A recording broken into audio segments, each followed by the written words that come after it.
bà số sẽ đây bằng vốn nè mà bà cái này mày ấy cho lòng cái này thì mấy bà nơi xa mày hai để xa tâm mà đó bị không bình dụng mình bà chẳng hay ngàyនេះមានអីវ៉ាន់ចូលទៀតហើយនេះកវលក្មេងណាកវលក្មេងនេះស្រាលស្រាលតែមានអ្នកណក់មកក្របពីក្របហើយមានពងបកងដូចមាសអញ្ចឹងផ្លាទីនណាបងប្អូន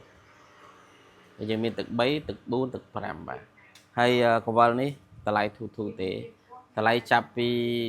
200000ហើយគ្រឿងខ្លះស្រាលហ្នឹង100000ជាងបាទតែភាគច្រើនយើងធ្វើចាប់ពី20000ឡើងដោយសារកម្រាស់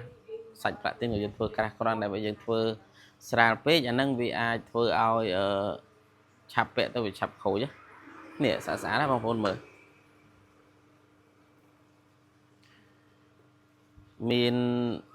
មានហូតវែងមានអ្នកណក់មានកងមានពងបកងតូចធំអញ្ចឹងបងប្អូនអាចអញ្ជើញដើម្បីកូនបាទត្រឹមអាយុ4ឆ្នាំ5ឆ្នាំក៏ពាក់បានដែរបាទកវលនេះស្អាតបាទតនេទឹកពេញល្អបាទអានេះសម្រាប់ក្មេងហើយនឹងនេះហើយសម្រាប់មនុស្សធំបាទមនុស្សធំមនុស្សចាស់ហ្នឹងខ្ញុំមានច្រើនថាសទៀតក៏ប៉ុន្តែខ្ញុំលើកអត់អស់ទេអញ្ចឹងខ្ញុំលើកបានតែប៉ុណ្ណេះសិនទេហើយអញ្ជើញមើលស្រឡាញ់មួយណាអាចអញ្ជើញមកកន្លែងក៏បានឬក៏ screenshot ស្រឡាញ់មួយណា screenshot សួរតម្លៃត្រូវគ្នាខ្ញុំអាចដាក់ផ្ញើបានដែរ25ខេត្តក្រុងអាចផ្ញើបានគ្រប់ទាំងអស់បងប្អូនបាទអានេះមានកវល130000ដែរមានធ្វើអីចូលសិនមែនមកលើកទាំងថាមកដែរលើកទាំងថាបាទនេះតែ100,000ទេអានេះក្រោមផ្លាទីនលើប្រាក់បាទអញ្ចឹងហើយបងប្អូនអាចchơiបើបានបាទនេះដោយសារចាប់ចិត្តទៅវានេះបងប្អូន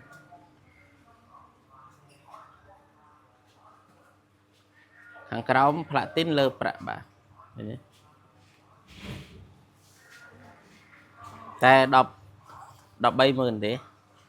ហើយពេលដែលបងប្អូនពាក់មួយឆ្អែតឲ្យលក់វិញក៏យកខាងខ្ញុំទិញដែរបាទអត់បញ្ហាទេអានេះក៏មានច្រើនដែរចឹងអាចអញ្ជើញមកមើលនៅទីតាំងបានបាទស្អាតបងប្អូនស្អាតបងប្អូនគាត់តែ screenshot មកថាស្រឡាញ់មួយណាខ្ញុំថ្លឹងជូនថាទងន់ប៉ុន្មានហើយខ្ញុំអាចដាក់ផ្ញើបាន25ខេត្តក្រុងណាអត់អីទេបាទនេះមួយទៀតនេះក្មេងក៏មានកងធំក៏មានមនុស្សចាស់ក៏មានត្បូងពណ៌ក៏មានណាបាទមានទាំងអស់អញ្ចឹងអាចអញ្ជើញរើសបានបាទរើសបានដោយសារមាសក៏មិនសូវជាថ្លៃដែរឥឡូវនេះអញ្ចឹងតើតូននឹងហាងឆេងផ្លាទីនយើងក៏រៀងធូរបន្តិចដែរបងប្អូនពាក់ឥឡូវនេះ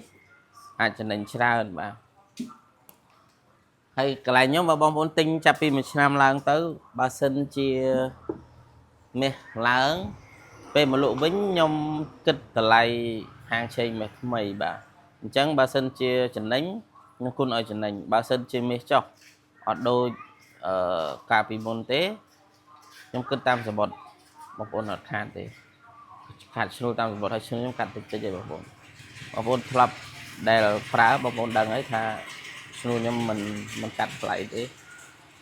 ព្រោះអីយល់ថាការចំណេញតិចទៅល្អជួយបងប្អូនកុំឲ្យពិបាកផងបាទហ្នឹងហើយបងប្អូនវីដេអូដំបូងមានប៉ុណ្្នឹងទេបើបងប្អូនស្រឡាញ់មុនណាចាំជួយ comment ប្រាប់ឬក៏ជួយ share ជួយ post ជួយ like ផងបាទដែលបងប្អូនស្រឡាញ់ពេញចិត្តអាចដូចខ្ញុំប្រាប់អញ្ចឹងអាច screenshot ឲ្យគូសមកឆ្លាញ់មកពីណា